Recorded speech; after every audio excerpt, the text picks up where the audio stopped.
Thank you, Mr. It's a great honor. Thank you, Mr. President. So as Caroline has mentioned, President, first of all, I want to let you know that I'm the only African reporter accredited here at the White House and I cover for the entire continent. So I just arrived from Congo, Democratic Republic of the Congo, yesterday. Wow. I went to see firsthand how the people is feeling and the president's message, President Felix Tshisekedi, about this upcoming peace deal. And let me tell you firsthand what I've witnessed myself. I spoke with the people on the street. I spoke with youth. They know your name. They know that a president named President Trump is working hard to finally bring peace to the country. I saw hope. They have hope now for a better day in Congo. They see what you're doing as a future, better future for Congo. And I had opportunity to sit down with President Felix Tshisekedi for an interview because I want to understand his mind, what he's thinking, his feeling about everything that your administration is doing. And he told me firsthand that for many years, many American presidents overlooked this conflict. They didn't do nothing. Even myself, I cover President Biden's administration. I pressed many times about this conflict. People are dying in Congo. This country has so much potential, but they need help because this war is destroying the country. Right. They never gave me any answer. And he told me, President Tshisekedi, that he's you have no idea, he's very thankful for what you're doing, for what your administration is doing. Not only him, the entire Congolese people, they see that finally they will have hope.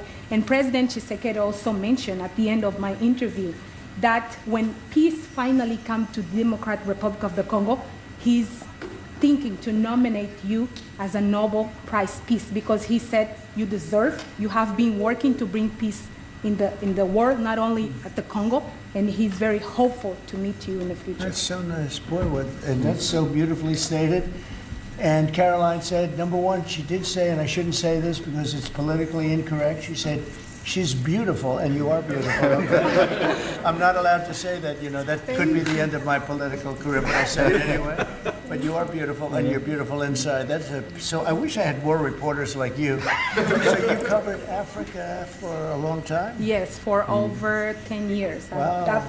I cover even your first administration. Yes, I know that. That's great. Well, thank you. That's so nice that you said that. You. Appreciate it. And I have one more question, yes. Mr. President. Since we know in July or in the future, both President of Rwanda and the Congo will be coming yes. to the United States. In Africa, President João Lourenço, the president of Angola, he is also the leader of African Union. Good. He yes, worked very hard to bring peace, but unfortunately... Let's get him here. Yes, that's okay. right. Would you invite him for me? Of course. Okay. Of course. No, we'll have. I know that he works very hard, and he's the head of essentially the union. So the union all over Africa, not the kind of union that we have. This is the union all over Africa, and I'd love to have him. So you'll let him know. Of course, okay. Mr. President. Thank you very much. Thank you. Good. Now you go back to where you belong, sure. right? That's great. That's a great job. It's real knowledge and real heart too. Congratulations. Okay. Well, today is the signing, the stoppage, the end, the conclusion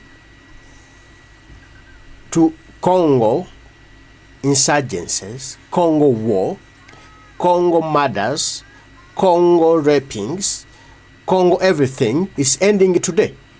As Trump has signed an agreement between the Rwandan government and the Congolese government that we must end this war.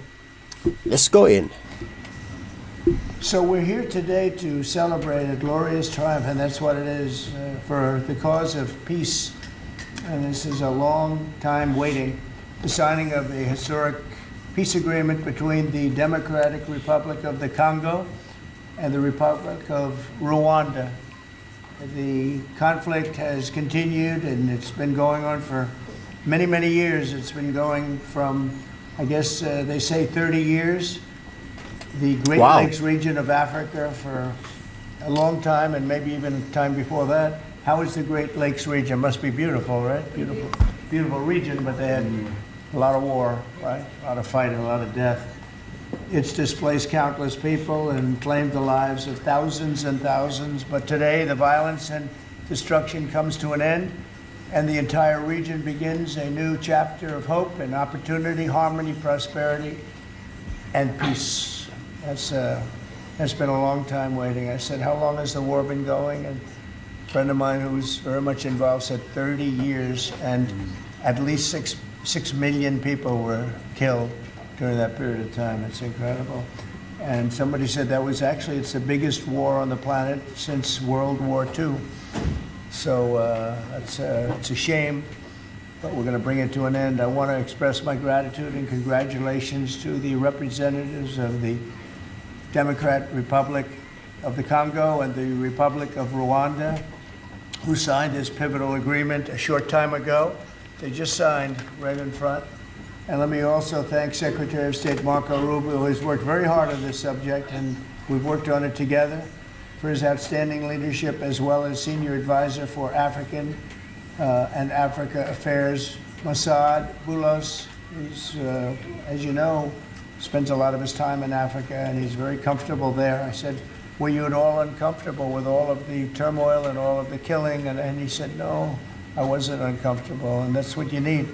You need somebody that's going to be able to get. So, Mossad, I want to thank you very much for the job you've done. Amazing guy, actually. I also want to thank African Union, Qatar, Togo, for working closely with the United States. And I know Qatar was really working hard, and African Union, we just spoke about that. And I look forward to having them representatives here when we do the official meeting, and that'll be sometime in July.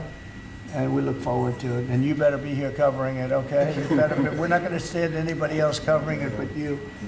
But this is a tremendous breakthrough. In a few short months, we've now achieved peace between India and Pakistan, Israel and Iran, and the DRC and Rwanda, and a couple of others also. Serbia, you know, was they were getting ready to go to war with a group I won't even mention because it didn't happen. We were able to stop it, but I have a friend in Serbia, and they said we're going to go to war again.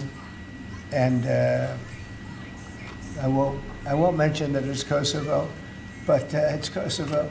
But they were going to have a big time war, and we stopped it. We stopped it because of trade. They want to trade with the United States. I said, we don't trade with people that go to war. And we said that also with, if you take a look at Pakistan and India, it was great. They have two great leaders, and they were able to stop. They were in the midst of a big fight, I guess everybody saw, and it was going to get very bad. And they are nuclear nations, very powerful nuclear nations. In the months and years ahead, my administration will continue to work closely with all of the parties in this deal and ensure the agreements are fully taken care of, and you're going to do what's in the agreement. We'll say you better do what's in that agreement, right? Because if somebody fails to do that, bad things happen. But I have a feeling that after 30 years, I think after 30 years, you're all set. We are. I think both of you have said that's enough, right? That's enough. Yeah. That's enough. You've seen it all. So this is. You heard that? If any of you fails to respect this agreement, bad things will happen. That's a great phrase. If any of you among the two, Congo or Rwanda, if any of you fail to respect the agreement you've signed today, bad things will happen. And that's Trump. When he says bad things will happen, bad things will happen. No matter who you are, bad things will happen. But remember, this war has been there for 30 years, and the castrators, Rwanda, Uganda. Uganda is not involved, but Rwanda represents Uganda, right? So, if they say Rwanda is going to respect the agreement, it means Uganda is going to respect the agreement. I've seen the general of Uganda Army, the commander of UPDF, he was in Congo. I think it was about the same issue, to lift all the UPDF officers that are in Congo, to take them off the land. Maybe that was the intention, I don't know, but that may be, because I saw him there. Now, if anyone tries not to respect the agreement, bad things will happen. Yeah, that must be there, because I know these people, They'll just wait for Trump's administration to end, then they go back to do what they have been doing. Just wait and see. This is a wonderful day. It's a great day. We've had some tremendous success. It's been a great week between... And this is a trade deal. Now, U.S. is going to be directed trading with Congo. That's great. And it's going to be directed trading with Rwanda. That's great. Let's wait and see how it will end. Just coming back from a very successful trip, NATO's really pulled together. They have, they're going to spend over $1 trillion a year. Nobody expected a thing like that to happen. And we had the war, as you know. We call it the 12-day war. It was exactly a 12-day war. And we ended up with no nuclear weapons. That's what we wanted. They were just absolutely blown to pieces, those 3 sites. And there's no nuclear weapons, and hopefully there can be a lot of healing, and the healing is starting. And it's been a really pretty amazing week, and this is one that I really look forward to. This was set up a few weeks ago, and it was something that I really look forward to. If we can do this, and we do that because we have a certain competence that's good, we're able to get people to be peaceful. I think we can do war better than anybody, but we don't want to. And we have the greatest military in the world. They showed that in Iran. Those pilots, they flew for 36 hours. And think of that, and they hit their target. The size of this desk, half the size of this desk, from about 52,000 feet in the dark of night with no moon, 0 moon. They wanted it that way. Can you believe it? And they hit, every missile hit exactly half the size of this beautiful Resolute desk. We don't want to talk about it when it comes to rockets hitting it, but half the size of this, and they hit dead center from tremendous heights, going at tremendous speeds. It's amazing. Nobody could do a thing like that. Nobody has that weaponry, and nobody could do a thing like that. So we had a very busy and successful week, and in addition to that, our economy is doing great, setting records with the economy, and a lot of other good things happening. But this is about Congo and Rwanda. And I'd like to ask, if I might, would you say a few words before we introduce our guests? Sure. Thank you, Mr. President. Yes. So, under your leadership, Mr. President, and the full support of Secretary Rubio and the entire team at the State Department, we engaged with the 2 parties in early April.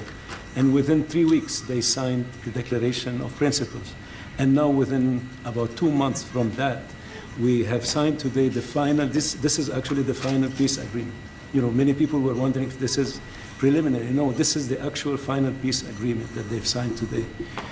You've also expressed interest in inviting the heads of states to the White House for a signing ceremony. So there will be some other additional agreements that will be signed. In addition to this, which will become known as the Washington Accord, with regards to the Great Lakes region. That's great. There are some economic... Why not the Trump Accord? If you wish. I'm only kidding. That's the headlines. I think that's great. Washington Accord. Yeah. Beautiful. And there's an economic aspect as well that is extremely important for both countries. They have also worked, last week we finalized the regional economic integration framework, which both countries will be signing at the White House here during that ceremony. And that's going to be a great ceremony. Absolutely. Right? We're going to make that a great ceremony and bring other people that were involved, some other people, besides the gentleman we talked about who we know has worked so hard. If you think there are other people that are deserving, let us know. Okay? And there will be some bilateral agreements. We're negotiating a minerals deal with the DRC for critical minerals. Many American companies have shown interest in investing in the DRC, and these we're talking about long-term investments. Same thing with Rwanda. Many American companies have shown interest, and not only in mining, but also in the midstream and downstream, which will be the processing of minerals. We're also working and supporting the Lobito corridor, which will help building the infrastructure. Just 2 days ago, the United States signed, and supported a project of $1.5 billion for electric transmission from Angola to the DRC. And there are many other projects of that nature lined up. So we will be, under your leadership, Mr. President, will be working with the two countries very closely and with the support of Qatar to make sure that this agreement is implemented. And a lot of our companies are in both of these countries now, especially since we've been getting along so well. It's probably the way we were brought together, and we have a lot of our big companies are there, between rare earth and all of the other things that they do in Africa, which is very greatly expanding, especially in these two countries. You have earth, they consider it to be about the best in the world, actually, I've heard. So we're doing a lot of different things, and it's all going to bring everybody together. That's how this all began, I guess. But the big thing is, the big thing for me is there's really only one thing, and that's getting a peace treaty with two countries that have been fighting for 30 years. And but I want to thank you all. Will, if you could, you could bring the letters over. Of course, sir. So in front of you, as you said, sir, these are the actual agreements that were signed respectively by the foreign ministers of the Democratic Republic of Congo and Rwanda earlier today, witnessed by Secretary Rubio. We've also prepared for you two letters. This is to President Paul Kagame of Rwanda, expressing your appreciation and congratulations for everything that's happened already, and of course inviting him to Washington for, as Dr. Bula said, what we hope will be the Washington Accords, finally setting the terms for peace and prosperity in this region, hopefully for a very long time. That's great. That's beautiful. Very important. We're going to put a picture in there, right? As soon as this is over, they're going to put, we have a fast-moving photographer, Dan. He's going to put a nice picture of us here. Okay. Thank you. That's And, thank you. and this is a letter to President Chikisade of the Democratic Republic of Congo, again congratulating him on settling this long-running war and inviting him to Washington, D.C. for the final conclusion of the agreement, hopefully soon. That's great.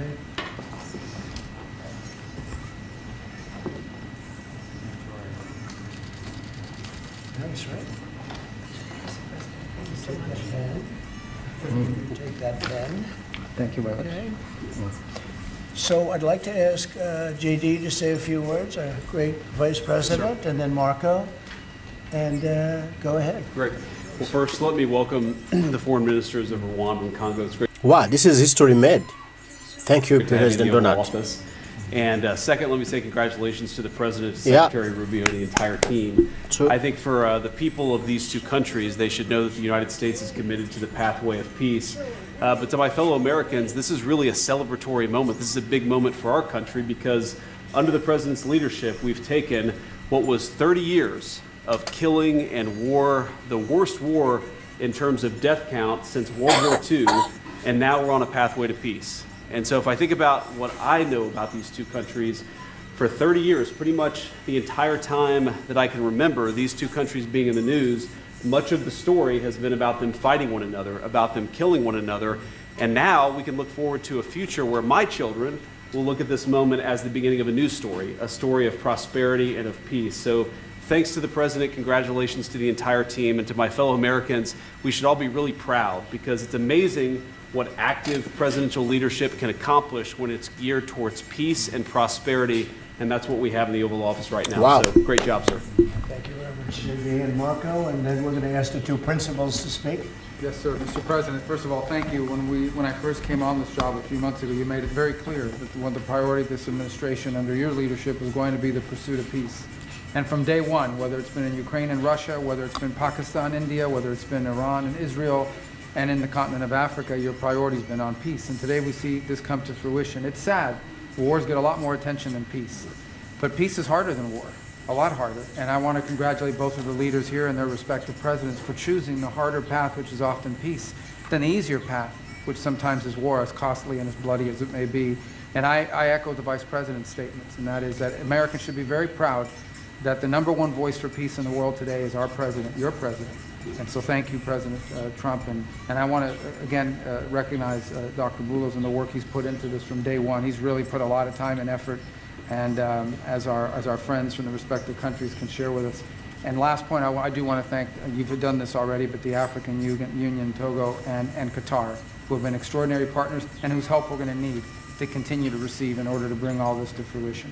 So congratulations to both of you, and thank you, Mr. President. Great job you've done. Do you want to start? Either way, would you like to start? Ladies first, maybe. Thank you so much. Thank you very much. Thank you so much, Mr. President, for having us here. I think I can summarize my contribution in 3 main points. First of all, thank you and congratulations indeed for this remarkable milestone, which is putting an end to 30 years of conflict and of suffering, and which is redefining the perspectives that millions of Congolese and of citizens of the greater Great Lakes region will have. The second point is stay committed, stay on board. We need the United States to make sure that this agreement holds and that you hold us accountable. And the third point is, if you stay on board, I think there are so many perspectives that we can transform our partnerships through and that can usher in an era of prosperity, of growth, and of shared bilateral relationships that go well beyond the challenges that we've shared together, and that can at least, or finally, focus on the potential and of the wealth that we can share. So again, our heartfelt gratitude to you on my behalf, but more importantly, on behalf of the people of the Democratic Republic of Congo. Thank you so much. Beautifully spoken, and I look forward to seeing your leader.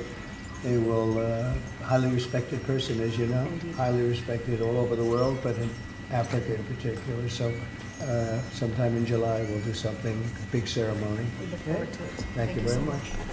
Wow, that was a good, great speech. Great. Bro, Mr. President, you have to remain on us. You have to place this harder, because there are those people who don't respect the agreements, and those people are the ones who are the orchestrators of this war.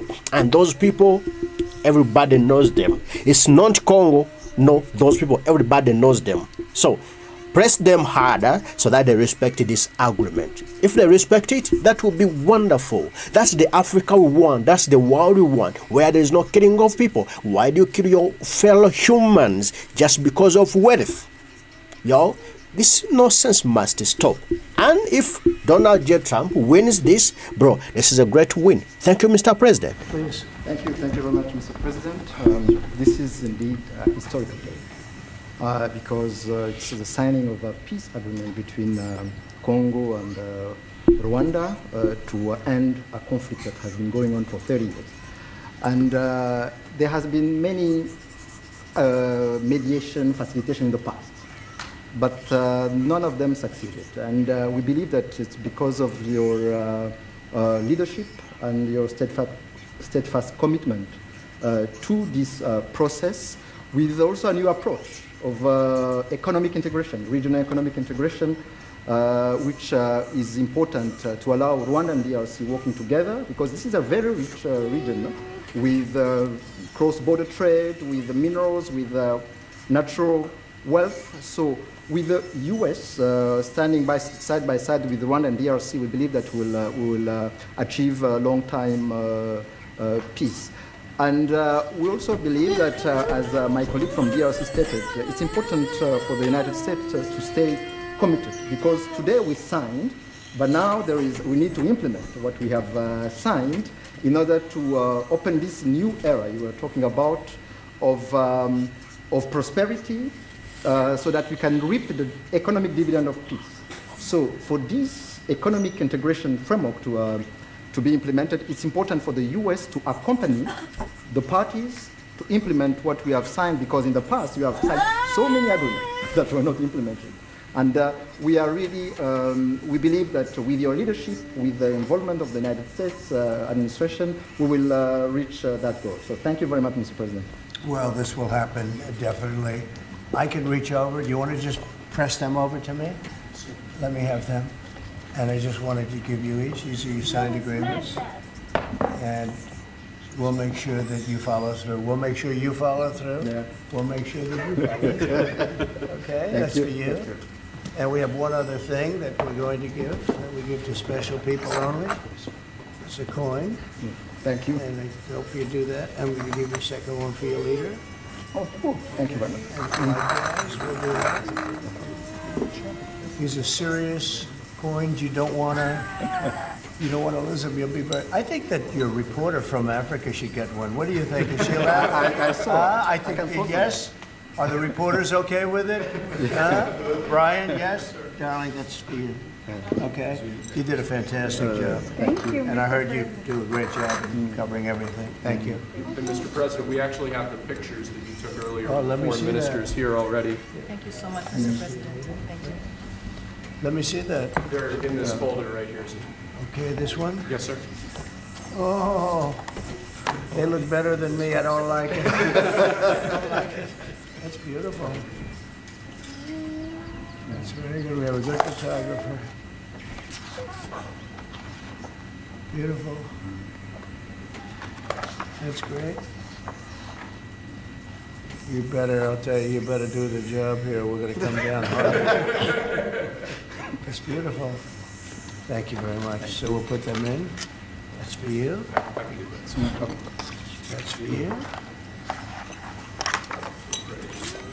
This is for the cocoa. And what is it? For the cocoa. Yes. Okay. Let's see, we have two of them, I think so. He wouldn't give us one, or he would have made a big mistake. Then that's for you. That's for you. Thank you, Mr. President. Thank you very much. And you're all set, and this is for you. You're going to get this. Good. Might as well hold it. Thank you so Thank you much. very much. Good luck. Thank you. Do you have any questions? Yes, sir. On the subject, sir. Why not? Why not Canada, by the way? Why? I mean, Because this is about a different subject right now. This is right now actually a much more important subject. We just ended a war that was going on for 30 years where 6 million people died. So don't ask me a trade question on Canada. Mr. President, Kara Castanova from Lindell TV. Now that your administration, and congratulations, has secured peace in Africa to a bloody, horrific war that's gone on for decades and no other president could do it, do you think the mainstream media will finally... I'm telling you. No other, but you're right. No other president could do it. They tried, and they didn't even try.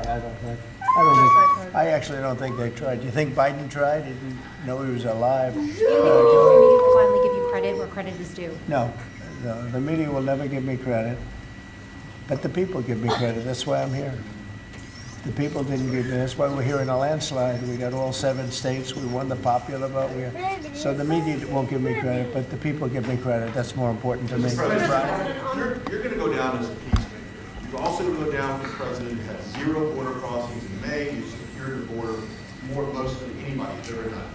But I don't know if you know this. You're on track right now to have the lowest murder rate in history in this country. And I think a lot largely goes to the fact we closed down the border. If you want to comment on that, you might go down as the lowest murder rate in U.S. history. Yeah, I saw that the other day, and it's an honor. I mean, and that's really even better because, you know, we've taken a lot of illegals into the country through the Biden administration that are murderers, 11,888 to be exact. And many of them are now gone. We got rid of them, back where they belong. But so it's a great honor. You know, if you took that out, the numbers would be even better. They created a lot of problems. You drew social earlier about needing money to air traffic controllers and the big, beautiful bill, which hopefully, praise God, we get this thing signed. Well, that is it. That is it. Congo and Rwanda now at peace. What does that mean to that industry that have been suffering the last couple of years, probably a decade of being underfunded? How that changes the safety of air travel? Well, they've underfunded the airports for years, and I started the process of getting it completed in terms of the equipment necessary to land the planes, where the planes, like the helicopter accident with the